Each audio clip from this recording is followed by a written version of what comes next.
며칠 전 이재명 대통령과 오찬을 가진 정규재 전 한국경제 주필이 이재명 대통령에게 최서원 씨 사면을 건의했다고 공개적으로 밝혔죠. 자, 지난 2016년 국정농단 사건을 가장 처음으로 수면 위에 올렸던 기자는 이 상황을 어떻게 지켜보는지 궁금한데요. 이진동 뉴스버스 대표 연결해서 이야기 좀 나눠보겠습니다. 나와 계시죠? 네, 안녕하세요. 네, 그냥 거두절미하고 사면 건의 적절하다고 평가하세요? 예. 저는 굉장히 부적절하다고 생각합니다. 예, 그 이유는, 첫 번째는 그 사면 건의를 한 주체에 문제가 있고, 예, 또 하나는 그걸 그 대통령하고 오찬에서 나온 얘기를 예. 시시콜콜 이렇게 공개한 어떤 그 부분도 굉장히 부적절하다고 봅니다. 잠깐만, 주체라고 하는 게 그러면 정규재 주필이 이 문제를 제기하는 것 자체가 부적절하다 이런 말씀이세요? 그렇죠. 왜 그러냐면, 지금 이제 그 정규재 주필의 얘기에 따르면 조갑재 대표가 운을 떼고 정규재 주필이 거들었다고 이렇게 얘기가 나오거든요. 근데 그 조갑재닷컴 대표는 과거 그 박근혜 탄핵 국면에서 태극기 세력, 그 소위 그 아스팔트 세력의 그 선두에서 있었던 분입니다. 네. 그러니까 반 탄핵 세력이었죠. 그리고 정규재 전 주필 역시 그 박근혜 탄핵이 잘못됐다고 주장을 했던 사람입니다. 네.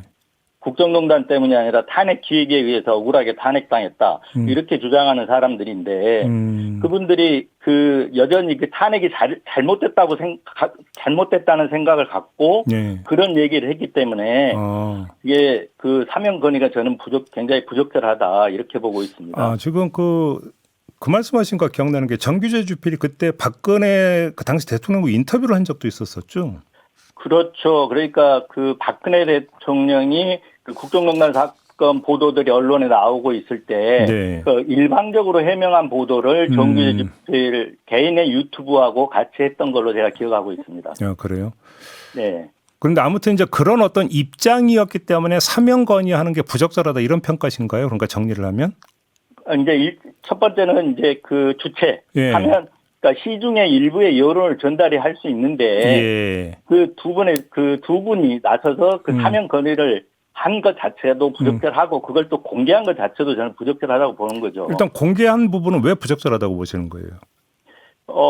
그 정규재 주필, 그러니까 정규재 주필이 지금 정규재 유튜브를 하고 있지 않습니까? 네네네.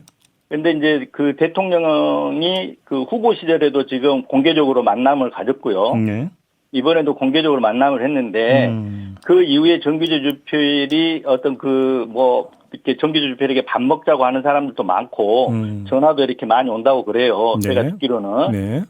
어떤 영향력 행사를 좀 과시하려고 하는 부분들이 있다. 저는 이렇게 보고 있습니다. 왜 그러냐면 그 사면을 건의했다는 얘기가 최순실과 정유라 들으라고 한 얘기는 아닐 거 아닙니까? 예. 네. 그런 측면에서 보면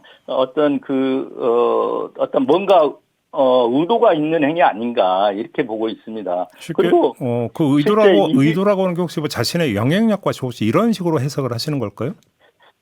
그런 측면도 내재가 돼 있지 않을까 저는 이렇게 보는데 왜냐하면 이규현 홍보수석이 일단 기자들한테 브리핑을 간단하게 했거든요. 네. 근데 그 이규현 대통령실의 홍보수석이 브리핑이라고 한다면 일종의 가이드라인을 제시한 거라고 볼 수가 있는데. 그걸 넘어가지고 전부 시시콜콜하게 다 밝혔고, 그 내용들을 보면 그 장관 인사청문회도 아직 하기 전인데. 대통령의 입장을 벌써 이렇게 공개를 해버리지 않았습니까? 어떤 장관 후보자 추천을 했네 안 했네 그 대목 말씀하시는 것 같은데요. 그 부분도 있고 문제가 있는 것 같다, 딱하다 이런 반응이었다. 이렇게 대통령의 어떤 반응을 벌써 공개를 해버렸고 또 하나는 그 미국과의 지금 관세무역 협상도 진행 중이지 않습니까?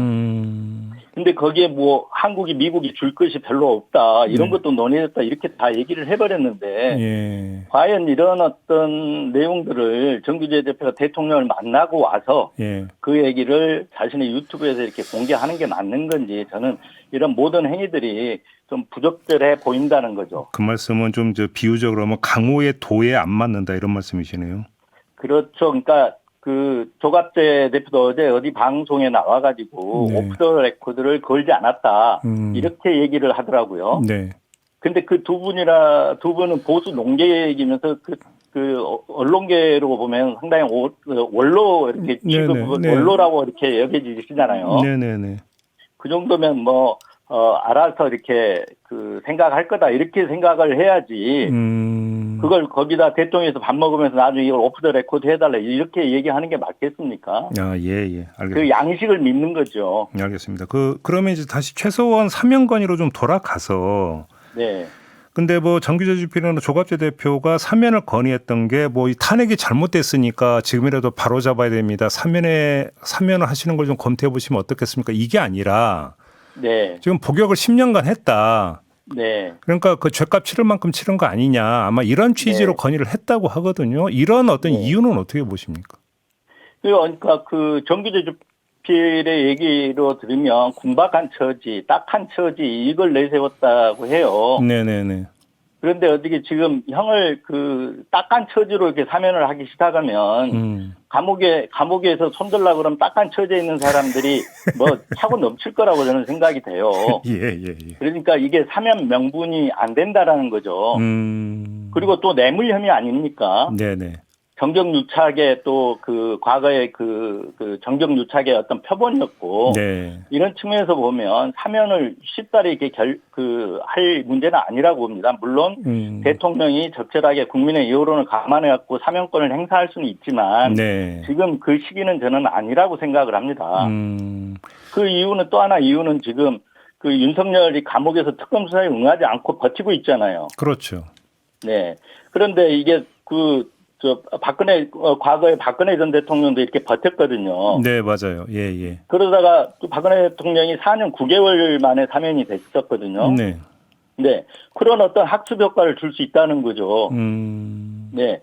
물론 지금 이제 박근혜 전 대통령이 사면된 상황에서 최순실 씨를 이렇게 사면하는 것 자체가 네. 어떤 정치적 특실 그리고 파장 이런 게 있을 거라고 저는 보지는 않아요. 그렇지만 지금 내란 특검하고 김건희 특검 이게 수사가 진행되고 있는 상황이잖아요. 재판도 되고 있고. 예. 그런 상황에서 최순실 사면을 하게 되면 이런 내란 세력이나 윤석열한테 잘못된 시그널을 줄 수 있다. 저는 네네네. 지금 상황에서는 그런 시기다. 그래서 지금 시기적으로 맞지도 않다. 이렇게 보고 있습니다. 이 점은 어떻게 보세요? 사실은 박근혜 전 대통령 사면해 줬잖아요. 그렇죠. 그러니까 이제 최순실 씨를 사면하는 거는 시기적으로 이렇게 그러니까 지금 이제 내란 특검이 진행되고 있는 상황이기 때문에 네네네. 좀 맞지 않다 이렇게 보는데 정치적으로 파장은 없을 거라고 봐요. 그건 결국은 이제 대통령이 여러 가지 국정을 운영하면서 생각을 하시겠죠. 네. 네. 그래요. 그러니까 이제 제가 왜 이걸 여쭤봤냐면 어찌 보면 행위의 중대성이나 이런 걸 보면 박근혜 전 대통령이 더 클 것 같은데 근데 박근혜 전 대통령은 사면해 줬는데 최순실 씨는 사면 안 해줘? 그럼 이거 유권 사면, 무권 복역 이렇게 또 연결될 수도 있을 것 같아서 한번 여쭤본 네. 거거든요. 어떻게 그래서 보십니까? 과거로 그럼 돌아가 보면 문재인 정부 말기에 박근혜 전 대통령이 사면해 줬잖아요. 네네네. 그때도 그러면 박근혜 전 대통령 사면해라라고 해서 한 게 아니고 문 대통령이 그렇죠. 그 당시 또 통합을 내세워갖고 해준 거거든요. 네. 그때도 언론들 보시면 알겠지만 국민 여론들은 사면에 반대하는 분위기였습니다. 네. 네. 알겠습니다. 마찬가지로 지금도 그렇습니다. 최순실 씨가 그렇다고 해가지고 반성을 했냐. 반성을 안 하고 있거든요. 예. 가짜 뉴스 선동에 의해서 당했다. 이런 식으로 지금 여전히 그런 입장이지 않습니까? 그 말씀하시니까 몇 년 전에 자신한테 악성 댓글 달았다고 1,500명인가 모욕죄로 고소한 적이 있었죠, 최서원 씨가. 네, 정유라 씨가 그랬나, 최서원 씨가 그랬는지 모르겠는데, 하여튼 저도 얼핏 기억이 납니다. 네. 반성도 한 것 같지 않다, 이런 말씀이신 거고. 한 것 같지가 않은 게 아니라 아예 안 했습니다. 그러니까 국정농단 수사 그리고 유죄 판결 이게 잘못됐다고 계속해서 주장을 하거든요. 네. 그리고 거짓, 가짜 뉴스, 국민들을 선동해가지고 박근혜 대통령 탄핵 당했다. 이런 얘기를 하는 거고. 그리고 박근혜 전 대통령조차도 무슨 사과를 한 것처럼 이렇게 얘기하시는 분들도 있는데 국정농단 사건에 대해서 진정성 있는 사과를 한 번도 안 했어요. 네. 최순실 씨 잘못인데 최서원 씨 잘못인데 자기는 최서원 같은 사람 옆에 둔 게 내 불찰이다. 이런 식의 사과를 한 거죠. 그건 사과라고 볼 수가 없는 거잖아요. 그렇죠. 근데 아무튼 정규제 그 주필이 전한 바로는 이재명 대통령이 뭐 얘기를 듣고 깜짝 놀랐다 이런 반응을 네. 보였다고도 전했는데 이건 어떻게 보세요? 제가 이제 그 자리에 없었으니까 깜짝 놀랐다는 게 어느 대목에서 깜짝 놀랐는지 알 수는 없는데요. 네. 네.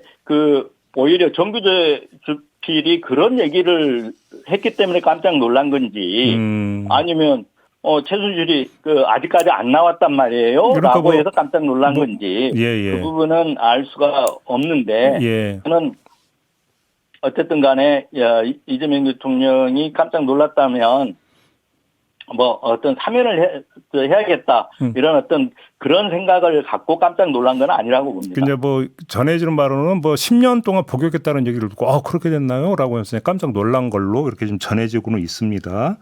네. 알겠습니다. 좀 부적절한 어떤 건의다 이런 평가시네요. 알겠습니다. 오늘 말씀 여기까지 듣겠습니다. 네. 고맙습니다, 대표님. 네. 이진동 뉴스버스 대표였습니다.